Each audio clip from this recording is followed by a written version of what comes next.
大家好，欢迎收看今天的哇哇 TV。今天蛙哥想和大家聊聊一个最近争议很大的话题。金灿荣教授提到的2027年可能是武统台湾的关键节点。这话一出，网上讨论炸开了锅，有人觉得这是狼来了，也有人担心局势真的要升温。今天咱们不聊情绪，不猜立场，就从事实出发，聊聊背后的逻辑。2027年武统的可能性到底有多大？下面咱们先来看一下金灿荣教授的公开演讲视频。最后我集中谈起一个台湾问题啊。截止到今天呢，其实我们党中央从来没有宣布时间表，但是呢，现在美国人呢，他们比较多的人预测啊，我们有很大的概率27年解决。这个美国现在说的特别多啊，他的依据这么几个。第一个呢，他们就认为啊，我们内部已经发通知了啊。第二个呢，就是他一些事实依据，他就认为中国现在做了很多准备，比较典型的就是中国的物资储备。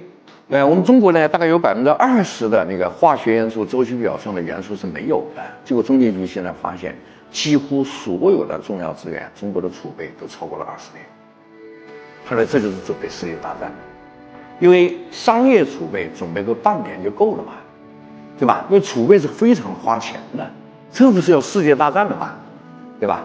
另外呢，就是美国研究中国的那个政策比中国人还细致，对吧？我们看完比如三中全会，那美国人特别认真研究啊。我们20届三中全会是不是提出一个词，我们自己都没注意啊，叫战略备份嘛？所有的战略产业都在内地得有个备份，这也是世界大战的一个准备啊，对不对？另外当然就是军事装备采购，你在买什么东西部署到哪个部队啊，它就可以推算你什么时候用。所以这些东西合在一块儿，现在结论就这样，就是中国呢，中央是没有宣布时间表的，而且反复强调优先和平统一的啊。但是美国人一直在说亲美。那么我个人作为一个学者呢，我是同意美国的，我觉得27年概率很大，所以大家都得做好准备。27年地动山摇就来了，是吧？祖国解放战争最后一战开始，但问题肯定是个武力解决，但这个武力有可能就比较轻松，就是封锁嘛，封锁2礼拜，他没吃的没喝的，有可能这样啊，但也可能打，但是它是叫非和平手段解决。首先得明确一个核心前提，金灿荣教授的这个判断不是中国政府的官方政策，而是基于公开信息的学术推演。他之所以关注2027年，主要是参考了美国战略界的分析。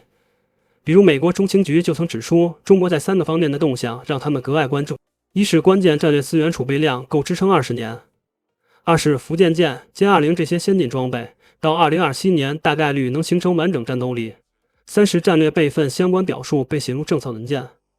再加上2027年是解放军建军100年，美方就把这些点拼在一起炒作2027年威胁论。而金教授提这个，更多是想提醒大家，美国在这么预判我们，咱们得清楚对方的思路，既不用恐慌，也不能忽视潜在风险。毕竟美方炒作这个时间点，一方面是怕解放军实力超越他们在西太平洋的影响力，另一方面也是为了给自己扩军对台军售找借口。这一点大家得先拎清楚。接下来咱们聊关键问题，2027年武统台湾的可能性到底有多大？咱们先看支持这个时间点成为关键节点的因素。从军事准备来看，解放军明确说了2027年实现建军100年奋斗目标，这意味着到时候联合作战能力、两栖投送能力、区域拒止能力都会有质的提升。比如福建舰形成战斗力后，能在台海周边形成更有效的海空控制。新型两栖攻击舰和驳船的研发也能解决传统两栖作战的投送瓶颈。再看国际环境，2027年正好是美国2028年大选的前一年，美方大概率会把精力放在国内选举上，对台海的干预意愿可能会减弱。而且日本、澳大利亚这些美国盟友短期内也没有足够能力单独介入台海局势。还有台湾内部的风险，如果在2027年前台湾当局敢推动法理台独，比如搞修宪、证明，或者美国真的突破一中原则，搞美台建交这类实质性动作，那无疑会触碰大陆的红线，这是咱们反复强调的非和平手段的触发条件。但反过来，制约武统的因素也同样突出，甚至更需要重视。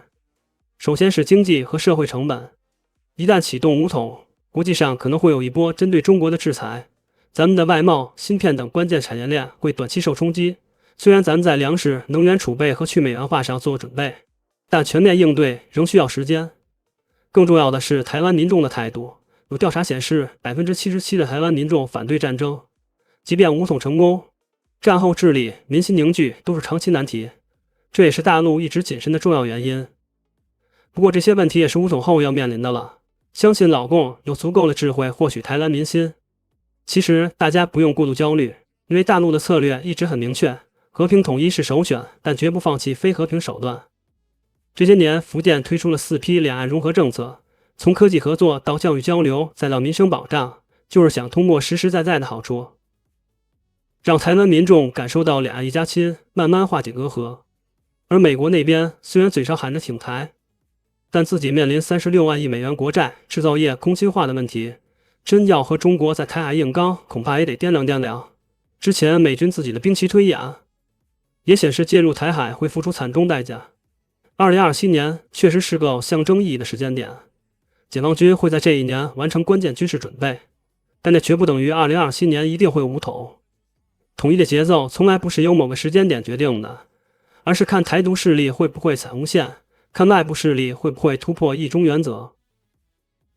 如果台湾保持现状，中美关系能维持基本稳定，和平统一的希望就一直存在。但如果有人敢挑战底线，那大陆也有足够的实力和决心捍卫国家主权和领土完整。咱们普通人不用被各种极端声音带偏，客观看待局势，相信国家的战略定力就好。老共不是规划好了2035年京台高速开通吗？以前老共吹的牛逼都实现了吧？咱们就一起期待这一天的到来吧。好了，这期视频就到这儿了，感谢大家的观看，咱们下期再见，别忘了点个关注哦。